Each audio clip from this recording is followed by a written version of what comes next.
আমরা ব্যাচেলর 2-4 টাকা যদি বাজার থেকে সেভ করতে পারি তাহলে মন্দ কিসের। আর কোথা থেকে এই 2-4 টাকা সেভ করলাম সেগুলোই তোমাদের সাথে আজকে শেয়ার করব। আসসালামু আলাইকুম বন্ধুরা, আমি রমজান ঢাকা থেকে বলছি। কেমন আছো তোমরা? নিশ্চয়ই ভালো আছো। ঈদের সপ্তাহখানিক আগে বাজার করছিলাম, তারপরে আর কোনো বড় বাজার করা হয়নি। এরপরেও আমি ঢাকায় ফিরে আর কোনো বাজার করা হয়নি, যেহেতু আমি একা ছিলাম। আর বন্ধু ঈদের আগে যে বাসায় গেছিল ওই যেহেতু বিয়ে করছে, বিয়ের জন্য ঢাকায় আসতে ওই দেরি করছিল। আর আমি বাসায় একা ছিলাম, একা টুকটাক বাজার যেগুলো লাগতো সেগুলো এলাকা থেকে করে ফেলতাম। মশলা টাইপের যত সব বাজার আছে, মানে আদা রসুন পেঁয়াজ মরিচ এইসব আর কি, এগুলো যদি এলাকা থেকে কম করে বাজার করা হয় তাহলে কিন্তু অনেক টাকা খরচ পড়ে যায়, আর একসাথে কিনলে কিন্তু অনেক টাকাই সেভ হয়। অবশ্য ঈদের আগে যে পেঁয়াজ আলু এগুলো কিনে গেছিলাম এগুলো আর শেষ হয়নি, আমি বাসায় একা ছিলাম আর এগুলো অতটা লাগে নাই, যতটুকু ছিল কালকে শেষ হয়ে গেছে। পরে বন্ধুকে বললাম চল যাই বাজার করে নিয়ে আসি একদম বেশি করে। বন্ধু বলল আচ্ছা ঠিক আছে তাহলে চল।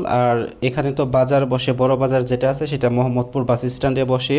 সেখান থেকে কম দামের ভিতরে কিন্তু অনেক সুন্দর সুন্দর বাজার করা যায়। তোমরা যারা মোহাম্মদপুর থাকো তারা হয়তো বা জানো, মোহাম্মদপুর বাস স্ট্যান্ডে কিন্তু সন্ধ্যার পরে এই বাজারটা বসে। অনেক কম দামি অনেক ভালো ভালো সবজি, কাঁচা বাজার, পেঁয়াজ রসুন মরিচ সব কিছুই পাওয়া যায়। আজকের বাজারের ভিতর অনেক কিছুই ছিল, যেহেতু বাসায় কোনো টাইপেরই বাজার ছিল না, শুধু মাছ মাংস এগুলো আছে ফ্রিজে, তাছাড়া আর কোনো বাজার কাঁচা বাজার মশলা টশলা এগুলো কোনো কিছু ছিল না। পরে আলু নিয়ে আসছি, পেঁয়াজ নিয়ে আসছি, চাল নিয়ে আসছি, ডাল নিয়ে আসছি, আর অনেক কিছু নিয়ে আসছি। বাসায় এসে আগে ব্যাগ থেকে বাজারগুলো বের করে যার যার জায়গা মতো রেখে দিলাম সুন্দর করে। আর এখন রান্না করতে হবে, বন্ধুকে বললাম একটু সবজিগুলো কেটে দিতে। এইদিকে আমি বাজারগুলো খুলতেছিলাম ব্যাগ থেকে আর বন্ধু সবজিগুলো কেটে দিছিল। বন্ধু সবজিগুলো কাটতেছিল আর বলতেছিল তোরে বারবার করে বললাম ডাটা নিয়ে আসিস না, ডাটা খেতে পছন্দ না, ডাটা খেতে ভালো লাগে না, তুই তারপরও জোর করে ডাটাগুলো নিয়ে আসলি। বন্ধুকে আমিও মজা করে বলতেছিলাম সবসময় মাছ মাংস এগুলো খাওয়া ভালো না, মাঝে মাঝে শাকসবজিও খাইতে হয়। আর তুই যেহেতু এখন বিয়ে করছিস তোর তো এখন আরো বেশি করে শাকসবজি খাওয়া উচিত। আসলে ডাটা সবজিটা আমারও বেশি পছন্দ না, কিন্তু বছরে তো একবার দুইবার কিন্তু খাইতে হয়। নতুন সবজি যেগুলো থাকে সেগুলো খেতে হয়।